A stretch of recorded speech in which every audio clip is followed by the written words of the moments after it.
Hey, what's going on? I'm sure by now you have seen this video that went totally viral of a police officer who got out with a visually impaired man. What's this in your back pocket? I just saw you walking it. It's a navigational aids. What's the problem? You a tyrant? Yeah, I am actually. What's your name and date of birth? Obviously there are a ton of other videos in reaction to that video on how his constitutional rights were completely violated and the officers were held accountable. The sheriff even addressed the incident. I couldn't stand her communication skills at all, or lack thereof. She was very demeaning when the guy said, "What are you, some sort of tyrant?" And then she continues to be, in my opinion, very condescending towards him. Now, I understand we all have bad days, but that does not make you exempt from consequences. And yes, I'm interrupting my own video. Any officer who says they haven't become irritable with someone and showed it, they're lying. However, there's those who make it a habit and those who just have the inability to connect with people, which is awful. But there's one thing, pretty much every shift, you will need to exercise, no matter if it's an intense situation or a casual interaction. Communication skills will be necessary. I was very fortunate to have a good supervisor earlier in my career who noticed that I was getting short-tempered with teenagers, and he called me out on it. And rather than getting all defensive, I said, "Yeah, you're right, I'll work on it." So I got the book Verbal Judo, and I never looked back. Yep, me again, interrupting me. I recommend you get the book. There's a link right there, or there, whichever. You see it. Anyway, another point that kind of goes back to that video that went viral, that officer who got out with the man and arrested him for not committing any crimes. He threw a verbal spear at her by saying, "Are you a tyrant?" Well, judo is using your opponent's momentum to your advantage. If someone throws a spear at you, it really doesn't do you any good to throw a spear back, because then it can lead into an argument. Instead, let that spear go right past you and then come back with a very constructive comment. When she said, "Yeah, I am actually." She could have said, "Absolutely not, sir. My name is Officer such and such. I'm only out with you because I think what you have in your pocket is a gun. I just want to make sure. I worked in a state where open carry was not illegal, and I can't stand that. I think in Florida where she works, it is illegal." My personal opinion, that shouldn't be the case. But back to communication. Have to be able to own up to your mistakes on yourself, and then when others hold you accountable, that's a good thing in policing. So you watching this video, I'm not saying you're a bad communicator, but I'm going to share what I learned and what didn't work for me as well. And hopefully it can help you, because we can help each other get better, which only makes us better for the public. Well, it makes you work better, because I don't work in law enforcement anymore.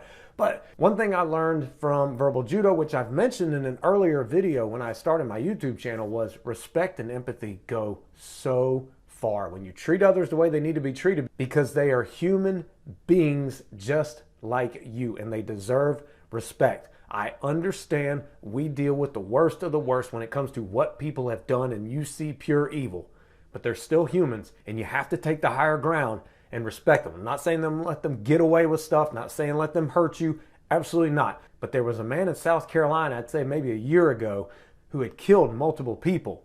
And whenever he was caught, the law enforcement officers were seen giving him some water. That was respect. And then there's empathy, being able to put yourself in someone else's shoes. But there are also things that you can't say in law enforcement, like get them out of your vocabulary entirely. In my opinion, the phrase "calm down" should never be said.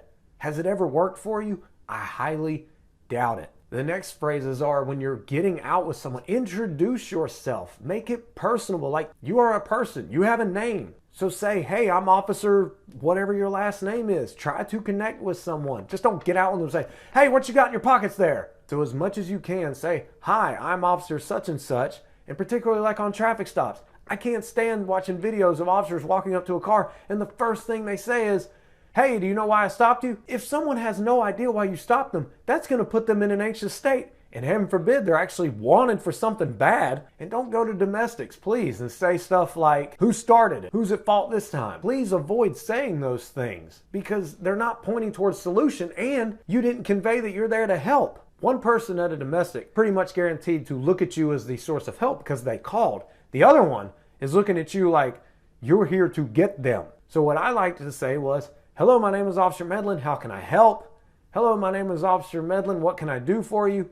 "Hello, my name is Officer Medlin. Let's focus on solutions."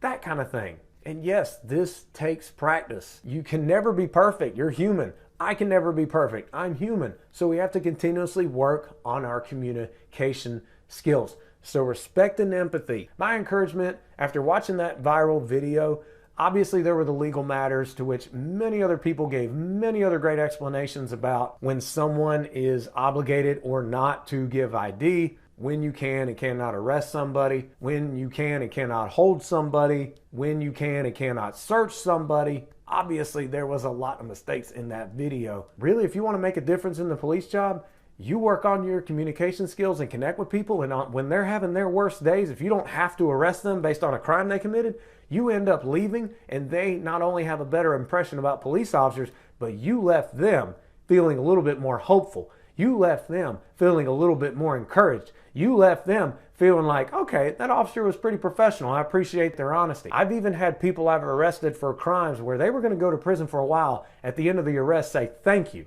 because of how respectful I was towards them, and many other cops have as well. Continuously work on your communication. I beg you, particularly if you're new in the profession. So take care of yourself. Stay up on your knowledge. I'm going to be interviewing someone very soon about the legal matters so we can get more of a refresher course. All right, take care of yourself and may God bless.